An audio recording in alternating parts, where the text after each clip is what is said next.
주님 감사합니다. 오늘 또 우중에도 이렇게 저희들을 불러주시고 예배할 수 있도록 보내주심에 감사를 드립니다.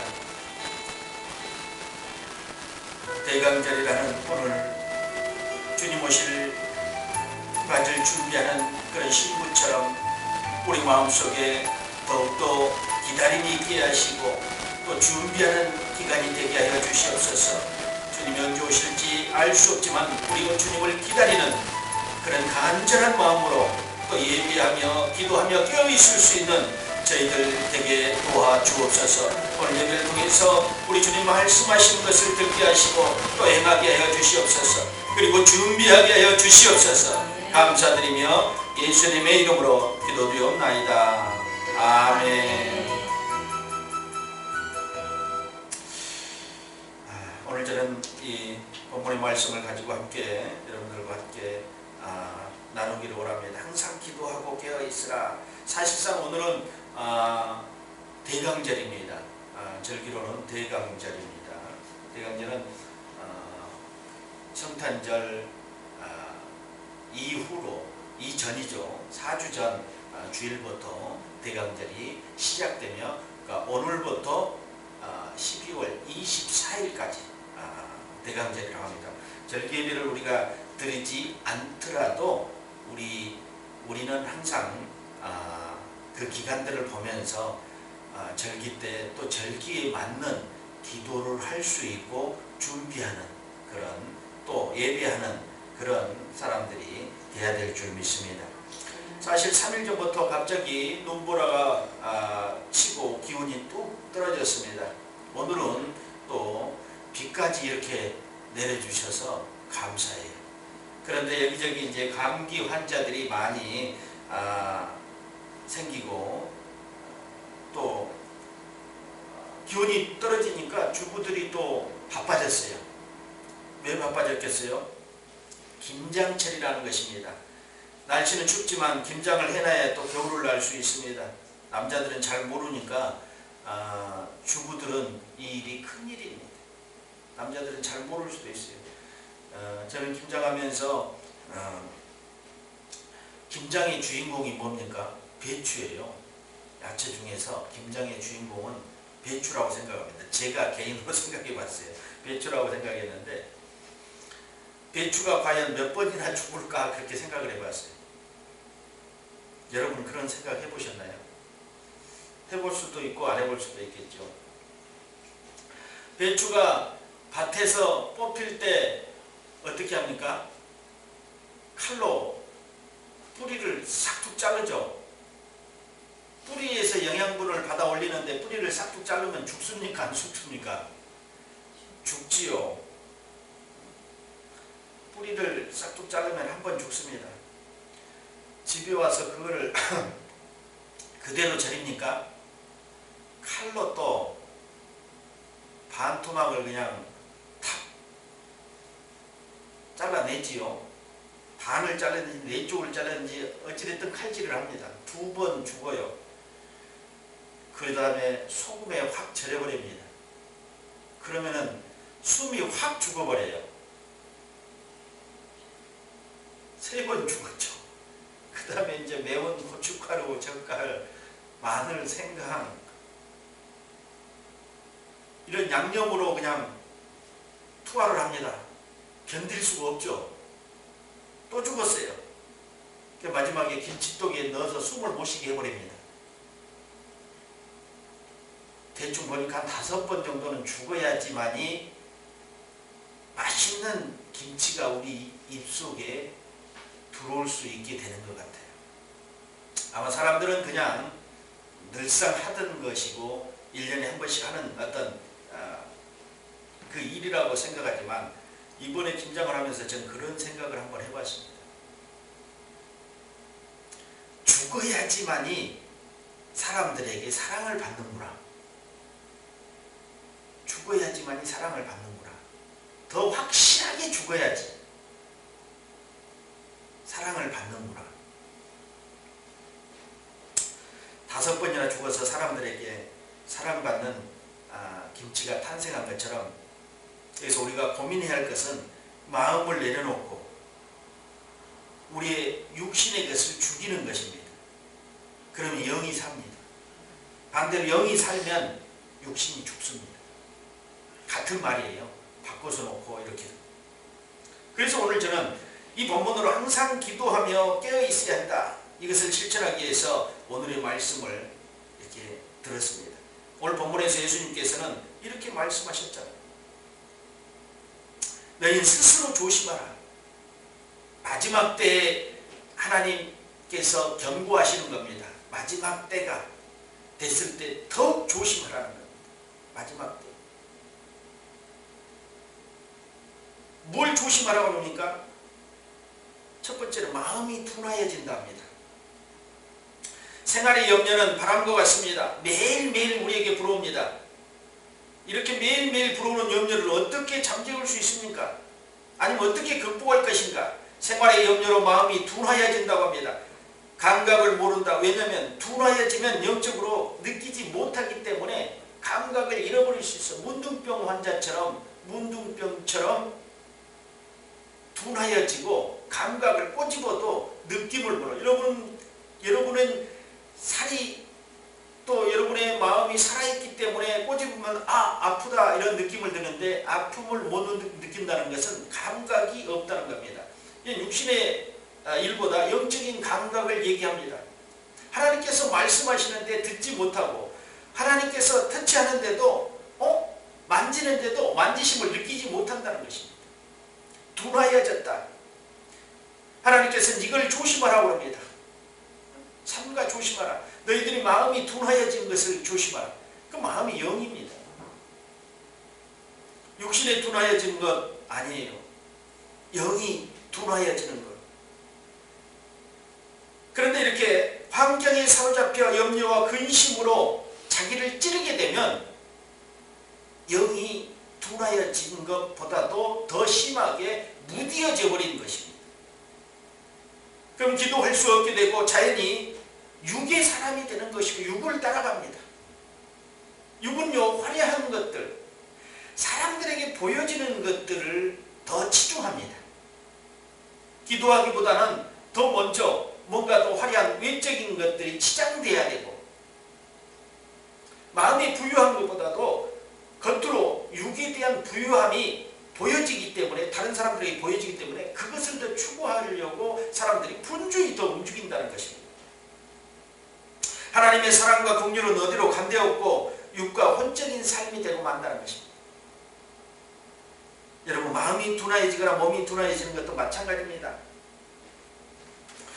몸이 둔하여졌다는 것은 살이 쪘다든가 아니면 질병이 있다든가 등이에요. 그 두 가지입니다. 마음도 마찬가지입니다. 마음에 병이 있든지 아니면 기도하지 못하든지 이 두 가지가 생기면 둔하여집니다. 마음에 병이 있든지 깊은 상처가 있든지 아니면 기도하지 못하든지 이 두 가지가 올 때 둔하여질 수밖에 없어요. 그거는 커튼이 들어온 것처럼 브라인드 쳐진 것처럼 하나님의 소리를 듣지 못하게 하고 느끼지 못하게 하고 보지 못하게 하는 그런 커튼이 이렇게 쳐져 있는 것처럼 마음이 둔하여져 버려요. 아무리 말씀이 그에게 들어가도 내가 허락하지 않고 벽을 쳐놓고 있기 때문에 들려오지가 않는다는 것입니다. 그래서 우리는 기도하면서 자기 마음을 잘 다스려야 합니다. 그것은 내가 하는 것이 아니라 기도하면 성령께서 다스리고 이끌어 가십니다. 그렇게 순종하면서 따라가야 된다는 것입니다. 우리는요. 영적으로 깨어있다는 것은 그 마음이 둔하여짐을 알아가야 합니다. 그것을 알지 못하면 기도할 수 없게 됩니다. 먼저는 성령을 통하여 자신의 삶 속에 역사하시는 하나님을 민감하게 알아야 된다는 것입니다. 성령의 임재를 느끼고 살아야 됩니다. 둔하면 못 느낍니다. 영에 민감하도록 자신을 깨워야 합니다. 스스로가 자신을 깨워야 돼요. 그리고 성령께 의지하면서 기도하고 나아갈 수 있어야 됩니다. 성령은 오직 하나님의 성령으로 이것을 우리에게 보이셨으니 성령은 모든 것 하나님의 깊은 것이라도 통달하시느니라. 하나님의 깊은 것까지 통달하시는 성령을 따라 우리가 움직여야 돼요. 우리가 하는 것이 아니에요. 기도도 우리가 하는 것이 아니에요. 우리의 육적인 혼적인 기도가 아니라 영의 기도를 해. 영으로 찬미하고 영으로 기도할지니. 이렇게 주님이 말씀하셨어요. 그래서 성령을 쫓아 기도하고 성령을 쫓아 행하라는 것입니다.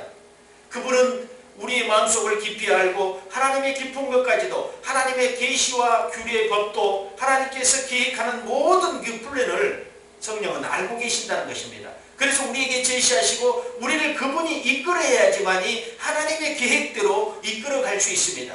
우리의 마음이 둔하여짐을 성령의 음성을 듣지 못하면 둔하여졌다고 볼 수 있습니다. 성령의 음성을 들으면서 내가 무엇을 해야 될지, 어떻게 처신해야 될지, 어떻게 행해야 될지를 성령을 통해서 발견해야 된다는 것입니다. 그래서 그분을 인정하고 그분과 늘 동행함을 우리는 민감하게 느낄 수 있어야 돼요. 그것을 느끼지 못하고 성령과 함께 하는지 성령이 이끄시는지도 모르고 살아간다면 되겠습니까? 그래서 깨어있으라고 합니다. 나를 꼬집어서 육신의 감각을 깨우는 것처럼 영을 깨워야 됩니다. 잠들려고 하는 영을 깨워야 됩니다. 우리 안에 잠들어 있는 영혼을 깨워야 됩니다. 노크를 하십시오. 꼬집으십시오. 그래서 영을 깨워야 돼요. 기도하지 못하게 하는 방해 세력을 물리치고 기도해야 돼요. 그냥 여기가 편합니다 하고 기도하지 못하게 하니까 그냥 들어눕는 것이 아니라 그 기도하지 못하는 세력을 발견하고 기도해야 돼요. 앞으로 추진하지 못하게 하는 그 일들을 방해하는 것들을 발견하고 앞으로 나갈 수 있어야 돼요. 영적인 질병을 갖다주는 것들을 알고 기도할 수 있어야 됩니다.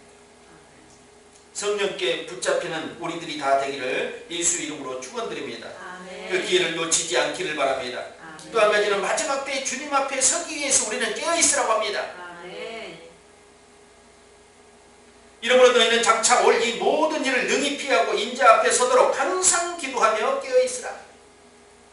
장차 올 모든 환난을 피하고 주님 앞에 서기 위함이라는 것입니다. 그러니까 주님이 오실 때 사실상 많은 환난과 기근과 이런 일들이 전쟁과 기근, 환난 이런 것들이 아마 나라와 백성들에게 있을 거라는 것입니다. 그때 어떻게 너희들이 살아남아서 주님 앞에 설 것이냐 이거예요. 그 환난을 어떻게 극복하면서 주님 앞에 설 수 있겠느냐 이거지. 그것을 준비하라 이거지. 마지막 때 주님 앞에 서기 위해서 우리는 신부단장하며 준비해야 되는데 그것이 뭐냐? 깨어 있어야 된다 이거지. 시대를 읽고 우리의 영적인 삶을 읽고 교회의 삶을 읽어야지만이 깨어 있을 수 있는 겁니다. 깨어 있어야지만이 그걸 읽을 수 있는 것입니다. 오늘 설교 제목처럼 항상 기도하고 깨어 있으라. 이렇게 살아야 된다는 것입니다. 마지막 때에 주의 심판의 때가 반드시 옵니다. 그때 주님 앞에 설 수 있어야 되며 거기까지 가기 위함이 험난한 천로 역정의 여정입니다. 여러분 예수만 믿으면 끝인 줄 알았습니까? 천만에요. 할 일이 너무 많습니다. 여러분 자녀들이 성장해서 결혼하면 끝인 줄 알았죠. 어릴 때부터 애를 낳아가지고 양육하는 그런 과정도 엄청난 일이지만 그들이 성인이 돼가지고 시집 장가해서 결혼하면 끝인 줄 알았어요. 아니요. 끝이 아니에요. 그들이 아이를 낳고 또 육아를 하면서 생겨난 모든 일들 다 간섭해야 되고 돌아봐야 되고 살펴봐야 되는 것이 부모라는 것입니다. 끝이 아니었어요. 우리도 예수 믿는 것이 끝이 아니었어요. 그때가 시작이에요. 예수 믿는 것이 시작이라는 것입니다. 자기 삶의 주인 삶은 예수를 따라가야 살아야 되는데 그렇게 살지 못하면 결국 우리는 주님 앞에 설 수 없게 됩니다. 그래서 사람들에게 경고하지만 사람들은 듣지 않습니다. 노아의 때처럼 경고하지만 사람들은 술 마시고 놀고 잔치하고 시집가고 장가가고 세상 일에 빠져서 노아의 소리를 듣지 않습니다. 마지막 때를 경고하는 것이 노아의 때입니다. 주님이 다시 오실 때 그 모습과 똑같습니다. 노아의 때가. 여러분이 한번 노아의 이야기를 한번 읽어보십시오. 사람들이 어떻게 하고 있었는지. 주님이 오시기 직전에 우리의 사람들이 아마 그렇게 하고 있을 것입니다. 세상의 일락에 빠져서 잔치하고 즐기고 놀고 이런 모습으로 치닫을 때 주님이 오신다는 것입니다. 그 예수를 따라 살려고 우리는 몸부림쳐야 됩니다. 마귀는 그 예수의 삶을 따라가지 못하게끔 우리를 계속해서 끌어내릴 것입니다. 끌어내릴 것입니다. 그런데 우리는 그 줄을 놓지 않아야 됩니다. 마지막 때에 반드시 주님 앞에 서야 되고 주님을 만나야 됩니다. 그래서 성령을 따라 성령의 민감한 소리에 여러분이 귀를 기울이시고 영적인 바보가 되지 않고 영적으로 민감하게 깨어있는 하나님의 사람들이 다 되기를 예수님의 이름으로 소망합니다. 끝까지 믿음을 지키는 자는 천국에서 주와 같이 영생 복락을 누릴 것입니다. 반대로 믿음에 떨어진 자들은 영벌을 받게 되겠죠. 생각만 해도 끔찍한 일입니다. 베드로전서 4장 1절로 7절에 그리스도께서 이미 육체의 고난을 받으셨으니 너희도 같은 마음으로 갑옷을 삼으라. 이는 육체의 고난을 받은 자가 죄를 그쳤습니다. 그 후로는 다시 사람의 정욕과 술취함과 방탕함과 연락과 무법한 우상 숭배를 하여 이방인의 뜻을 쫓아 행한 것이 지나간 때에 족하도다. 이러므로 너희가 저희와 함께 그런 극한 방탕에 다름질하지 아니하는 것을 저희가 이상히 여겨 비방하나 저희가 산자와 죽은 자 심판하기를 예비하신 자에게 직고하리라. 이를 위하여 죽은 자들에게는 복음이 전파되었으니 이는 육체로는 사람처럼 심판을 받으나 영으로는 하나님처럼 살게 하리 아멘이라. 만물의 마지막이 가까웠으니 그러므로 너희는 정신을 차리고 근신하여 기도하라. 아멘.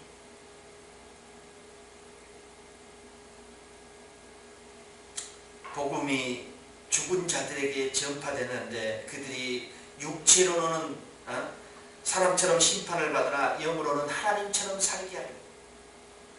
우리 지금 예수 믿지 않는 사람들은 죽어있는 사람들입니다. 육체만 움직이지 영이 죽어있는 사람들, 그들에게 복음을 전하여 육체는 죽어있지만 영이 하나님처럼 살게 하라는 것입니다.